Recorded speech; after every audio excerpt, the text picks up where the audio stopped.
Hi, everybody. Thanks for joining us today. Today, we're going to be discussing NAR's new ethics rule. This just came out last week during the National Association of Realtors meeting. And what they decided, well, first, I should probably tell you what it used to be. What it used to be was that if you were in your regular human life, you took off your realtor hat and you were conducting activities in your life that were non-realtor related, then the fair housing, the protected classes you were protected by the First Amendment right of speech. Now that is not going to be the case. So essentially, this is being nicknamed the hate speech ethics rule. So now in all walks of your life, you may not make any disparaging remarks to any of the protected class populations. So if you remember, there was a large firm here in town who had an agent make a comment on a news article on Facebook, and she made a couple of sort of jokey comments about monuments being removed, and that broker, well, the public backlash was huge, and that broker even turned her in for an ethics violation for fair housing reasons. I've since found out that that didn't actually get any legs under it because DPOR and NAR decided that she was not doing real estate activities, that it was not real estate related. It wasn't a post, she didn't post any of those comments from her business page. That was her, the person. So it didn't go anywhere and there were no consequences. Now, if that were to happen this week, because this rule change was effective immediately last week, if that were to happen now, then it would be an ethics violation. She would have made disparaging remarks based on race. So that's a protected class, obviously, and that could have been construed as hate speech. So now there would be consequences for her. So that is sort of a real life example of how this rule change has changed. So truthfully, everyone needs to walk that balance between feeling like they have free speech, but free speech does not mean free of consequences, right? So in this case, we're in an industry that we serve the general public, all of the general public.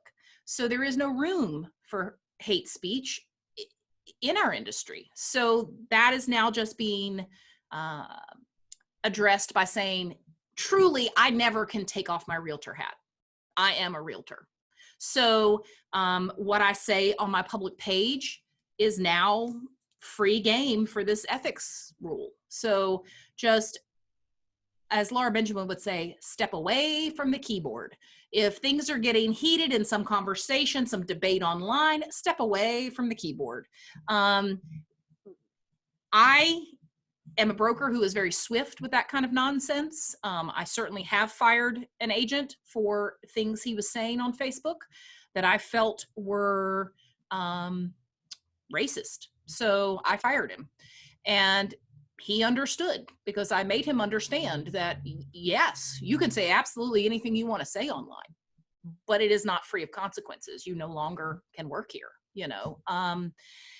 Selfishly, that even comes from a place where, how am I going to defend him in a fair housing violation later if I let him have a free pass on saying hateful, racist things online? So also that just does not jive with my personality or my heart. So the code of ethics is now is reflecting our change in society, that there is no room for hate speech anywhere. So that basically covers that. Does anybody have any questions about that at all? I know there'll be some blowback for sure, because people are going to say it's violating their freedom of speech. Nope, you still have freedom of speech. You can still say whatever you want to say. There just may be consequences to it. Okay. Any questions? That was an unscripted conversation about that. So if you have any questions later, just let me know. All right, the next topic we're going to talk about is too close for comfort, when to refer a customer. So I will just briefly remind you that customers are people who have not become clients yet. So those are folks that call you on your yard sign. Those are folks that see you at a barbecue and say, hey, you know, it's so weird to use examples like see you at a barbecue now, because this is, I mean, that's so odd. I even get a little hiccup in my brain when I watch a movie and see people standing too close to each other. That's sort of how it's going to be for a while. But if someone bumps into you at a party and says, hey, I see the house down the street's on the market. Do you know how much that is? Let's talk about when those customers are too close for comfort, when you might not want to convert them into a client. So I was giving some advice to an agent because she was in contact with someone who wanted to use her as a realtor, and the name just kept feeling very familiar to her. So she went on Facebook and just kind of did a little bit of digging and very quickly saw that one of their mutual friends and this person's very close friend, this customer's very close friend, is a realtor that our agent is fairly friendly with. Now, the customer had said, I know other realtors, but I don't like to mix business with pleasure, you know, my friendships and my business relationships. But this agent was calling me to say, ugh, I feel a little icky because, you know, I know this agent who I'm friends with is going to be hurt that they are using me. And I just told her, listen, legally, you can totally work that customer. There's no conflict of interest there. There is no legal reason why you should not work with this client, this customer. But if it were me, I don't like confrontation. I don't like drama. I like to treat people the way I think, you know, I would want to be treated. And it would possibly hurt my feelings if someone went with someone I'm close to instead of me. So if it were me, my recommendation was, if it were me, I would probably refer out that customer. You haven't even shown them houses yet. You've answered a couple of questions and set them up for an auto email, you know, or a subscription on MLS. So why not refer them out to another agent, receive a referral fee, and maintain those friendships that have existed already and not jeopardize that. I think she liked that idea. I think it means she can still make money on that client as a referral fee, but she can preserve those relationships and not have to have those icky conversations. And it's happened to all of us, for sure. You know, family and friends of mine have definitely used other agents before, right? I truly don't let that hurt my feelings. I don't know everyone's situation. I don't know everyone's scenario. It may very well just be they don't want me to know their business, and that's okay. You know, I don't have to have every person who I'm related to or friends with use me as a real estate agent. It does help me sometimes if I can run through a dialogue in my own head and just remind myself that if I were picking a financial planner or I were picking an attorney, would I necessarily pick a family member or a good friend? Maybe. Depends on the circumstance. I can also see circumstances where maybe that's, you know, some delicate situation and I wouldn't necessarily want to give them a front row seat to that. You know, maybe it's a divorce, maybe it's a separation, maybe it's poor credit, you know, maybe there's something they don't necessarily want you to know. So in this case, my advice was, if you're too close for comfort, refer them out to another agent. Now, another situation might be it's your listing and they call on your listing, and I totally want you to work that customer until they say, you know what, I think I like this house. I want to go see it again because I think I want to make an offer. At that point, you could end up in a dual agency situation. So there's no sense in referring them out when they've called on your yard sign and they just want to see the house. Absolutely. Go show them the house, remind them you work for the seller, remind them that if they like this house, you'll find them an agent to work with them. But chances are they're not going to buy that house, that listing, and you're going to have the opportunity to convert them into a buyer and then go find them a house that does suit them. So I would not prematurely refer them out to an agent. I would first show them my listing, see if it works for them. If it works for them, then I'm going to pull in a colleague and have them represent them. If it doesn't work for them, let's go show them houses and convert them into a buyer lead. So that is another case where it might be too close for comfort. Another situation might be, friends of yours are divorcing and one party wants to use you. The other party is saying, I'm not comfortable using Ashley. She's been our friend for years and I don't want her in our divorce business. So in that case, you have a decision as an agent. Are you going to try to give a level of comfort to the person who is hesitant? Or are you just going to say, I totally understand. Listen, I've got an agent at the firm who's done many of these, very compassionate, very professional. May I recommend them to you? And in that case, that might be the best choice. Certainly the other choice is try to convince them that you can be professional and that you can handle it. But if you're still getting some hesitation or you're still getting some backpedaling, in order to save that transaction, you may want to refer them out to another agent at the firm. Or you may consider saying, hey, how would you feel if I brought in a co-listing agent to list y'all's home? And, Jennifer will work with, husband and Ashley will work with wife and we'll just work together. There are lots of different scenarios that you can do to give a comfort level to folks who are feeling hesitant. So please always feel like you can call me and say, hey, I've got this just sticky situation. What would you do? Do you have any recommendations or suggestions?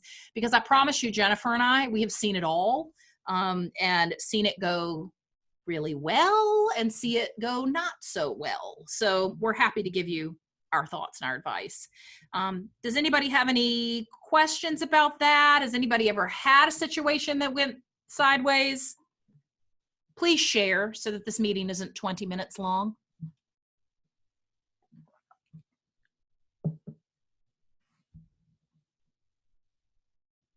Jennifer, you just popped back on. I had to take a call. That's okay. Please, Karen. I had a divorced couple. They bought their house and got divorced 2 years later. And the wife was just not realistic about anything. And it was definitely difficult. And I think next time I'll probably do what you just suggested, to co-list it. I think that would have been beneficial. There was a huge lack of communication and it could have been a lot smoother if I had somebody else. Because I think the wife feels like I kind of took her husband's side or her ex-husband's side. But I think that was her guilty conscience because she cheated on him. So I don't know. Right. You never know. And sometimes the natural communication is more with one client than the other. And that oftentimes is all the time, even in couples who have a very healthy marriage. So in a divorce situation, that still is true. One person is generally the more communicative one, but there's hard feelings now because of the divorcing situation. Yeah, I've definitely done those as well, Kara. And in hindsight, I wished I had had a second person, Yeah. Yep. Anybody else? I just want to say one thing, and it goes back to your previous comment about like not talking online about anything. Yes. I do not talk about politics. No one knows who I vote for. My mom doesn't even know who I vote for because everybody is prejudiced about, and they will not use me. Like my next door neighbor said, he had a Biden sign out, and I was like, oh, nice sign, and he's like, yeah, and we were talking, and he said, yeah, and I said, well, I don't tell anybody who I'm, for or against. I said, because, people are prejudiced, and then they won't use me. He goes, yeah, you're right. He said, because the insurance company had a Trump sign out there, and I will not use them for insurance. So I'm right with you, Ashley. I don't post anything on anything about anything serious online. Right. I don't, and you watch the comment sections just blow up on things. And I think, why would anyone be saying the things they're saying in a public forum like that? I mean, it just blows my mind. I mean, I was very proud of my 20-year-old who did mention to me during all of this political hubbub that's been going on online. She and her great grandmother are on opposite sides of the political spectrum. And my 20-year-old was very proud of her for saying to me one time during all this, she said, you know what, I'm not commenting anymore because I realized I'm not going to change over to the way she's thinking. She's not convincing me to be more like her political thinking. So I realized all the stuff I'm saying, that's not going to do any good to convince her my side, you know. And I was very proud that at 20, she realized that, because there are plenty of people twice her age and 3 times her age who have not really realized that online yet, that we're not convincing each other of anything. But good point, Amy. Anybody have any other questions or anything about when it may be too close for comfort, any other situations that it may be? I want to give you right now permission to say no to a difficult family member or friend who wants you to list their house. I'm giving you permission. You may say no because you may want to, because they also never want to pay you either. So they don't want to pay you, and they're going to be difficult, and they're going to be micromanaging the entire situation. Because what I have found is strangers are very willing to acknowledge my experience, my real estate smarts, and my negotiation skills, because they don't know me as another type of Ashley. They only know me as real estate Ashley, right? But people I grew up with, people who maybe knew me when I was younger, they know that Ashley. I'm not so sure they think 15-year-old Ashley is capable of pulling off a complicated real estate transaction. They haven't seen me in my, in my element in real estate. So sometimes strangers have way more confidence in my abilities than my family and friends, right? So it's not surprising to me, and it should not be surprising to you, when family and friends just can't see you in that capacity, okay? Now, when they do trust me, and when they do trust me, I've got one cousin who will use me every single time and rave about me. Her sister doesn't. That's okay. I'm okay with that. But the cousin who did use me, she raves about me all the time because she had an opportunity to see that I'm good at my job. It still will never convince the other cousin, and that's okay. You know, I do not have to have 100% of my friends and family's business, right? And again, it's okay to say no to difficult clients. I have had past clients who I will not represent them again. I will be, unfortunately, too busy and refer them out to a client, to another agent who I have given full explanation as to why I will not work with them again. There's one that comes to mind, perfectly nice man, but for 2 years after I worked with him, he would just pop by once a week to sit down and hang out and just talk about the biz, you know. I just didn't have time. I don't have time for that. It has now faded away. And I probably will not represent him again because it will just reignite his love of sitting across from me at my desk to just chat about flip properties and houses that are coming on the market and strategies he would use if he flipped houses. Jennifer knows exactly who I'm talking about. And again, super nice guy. I just don't have 2 hours a week to talk about the industry with him, you know. So that sounds terrible.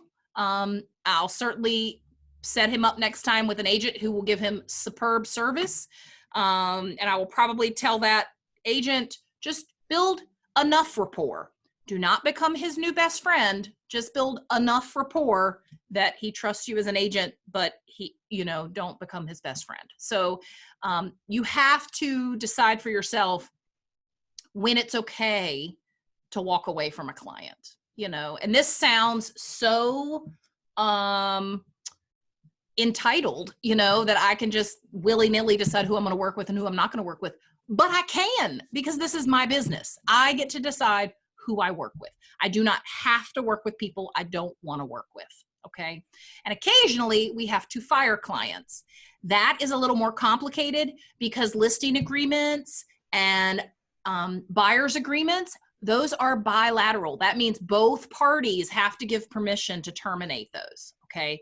They are not unilateral. You can't just say, you're fired, I'm not working with you anymore. You can say that, but they have to also agree to release you from the listing agreement or the exclusive right to represent buyer agreement. Okay. And that has happened. I try, I'm going to tell all my tales. I had a listing that was the worst listing of my life. This is the only person who has driven me to cry in a bathtub. Horrible, horrible human. Won't work with him again either. He refused to let me terminate the listing agreement. There was about a month left and he just said, no, you don't have to renew with me, but I'm not letting you terminate this listing agreement. And I had to continue to give him service, and I had to make sure I still did my job, and I did. And then I obviously did not renew that listing. So I'm giving you permission to do the same, giving you permission to walk away from clients who are toxic or who just don't trust you or are micromanaging every single thing you do, Okay. I would just say, please. I don't sell as many houses as you do, and I could really use the money, but there's people I won't work with again. Yeah. Absolutely not. When you get into it and they are unwilling to really negotiate, they're telling you one thing at the beginning, and then when it's time to act on it, they're not willing to budge. That's unreasonable in my opinion. So no, I'm right there with you. Nope. I'd love to have that money, but no, thank you. Yep. No, thank you. Yep. And I like that we can do that, and it's okay to do that. It was 15 years into this business when I had that epiphany that I don't have to work with you. And what happened was that Friday night that I was in the bathtub crying, because this person was this seller was so toxic and so abusive to me, that I was still letting him have so much of my headspace the next morning that I missed a showing appointment with some buyers clients of mine who called me at 10 a.m. and said, hey, Ashley, we're just wondering, how much longer you'll be. And I realized I was so worked up over this one client that I had forgotten these perfectly lovely people and flaked on a showing. I've never done that before. And what convinced me was their response to me when I immediately almost started crying again when I realized, oh my God, I've let these lovely people, I've let them down because I'm letting this guy in my head so much. And in that moment, they were so nice. They were like, oh, that's okay. It happens. We can reschedule. No problem at all. What will work for you? And I realized, okay, I've actually done something wrong to these people and they're being lovely and understanding and nice. And I've done everything right for this other client and he is still abusive and horrible. Why am I working with him? Why am I letting that bleed over into my other client relationships when it shouldn't? So please learn from me. The red flags. When you're uncomfortable. When someone isn't trusting your professional experience and has decided that they know how to do your job better than you. When these are happening. Now, have I grit my teeth and bared it and gotten through some of those transactions? Absolutely. And some of those, fine. I got through them. Other ones, I wish I had had the confidence to terminate those relationships and move on. I won't beat a dead horse. Y'all all know what I'm talking about. There is a particular type of freedom that will come the first time you do it. And the first time you say, you know what, I think that's going to go poorly. And I'm going to refer them to a different agent and give the agent the heads up as to why I think this is too close for comfort for me. And I don't think I'm going to be the best representation for these people. Yeah. Okay. Anybody have questions about that before we move on? Okay. So the last thing I want to touch on today is if you have not had an opportunity We have set up a shared Google Drive now. I sent you guys an email about it last week. And I'm going to be putting a new form on there today. It's going to be a buyer-client interview form. So it'll be something you can download, and you can use that as you're interviewing new agents. We are trying to still fill more things in on that shared Google Drive. So like draft emails, I still need to get those on there. Some of the additional forms I have in the wings that I'm trying to get ready to get on there. So the vendor lists, I've got a template there for yourself so that you can make your own. I'm going to have an additional one where it'll have utility. I'm going to have like a Salem utility list and a Roanoke City utility list and a Roanoke County utility list, Franklin County. That way you can provide those lists, those contact names and numbers for your clients for when they're getting ready to close on a house, and they'll have that whole list of utility companies at their disposal. So we're going to be getting all of those ready and loaded. So just bear with us as we continue to put resources on there. All of our past training manuals are on there. All of our last YouTube videos through last week are on there. So you can go back and watch or download any of those materials that you wish. But later today, we'll be putting up the buyer-client interview form. So I'm trying to add at least one additional thing each week so that you guys can use it. I'm also working on a listing presentation that is customizable so that you can download it and you can put your own headshot on it. You can put your own past sales on it, and you will have like a 5-page listing presentation that you can pair with a CMA and go in to a listing appointment, you know, looking a little more polished, looking like you've got some materials with you. Anybody have any questions about any of that? Anybody have a buyer client interview form they use? Yes, Kara. How do we access the drive? So I sent an email out last week and it had a link to it. Okay. But I certainly don't mind sending out another link.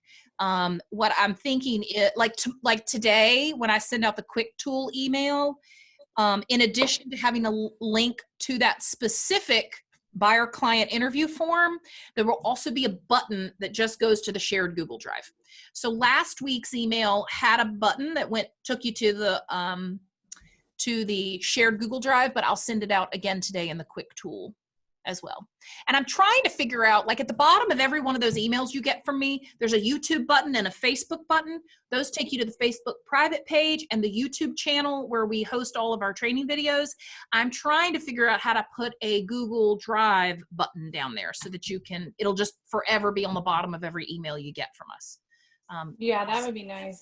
Yeah, I don't know that Constant Contact has that button available because it's really just links to social media that it has, but I'm trying to figure that one out. Anybody have any other questions? Anybody have a buyer client interview form they use?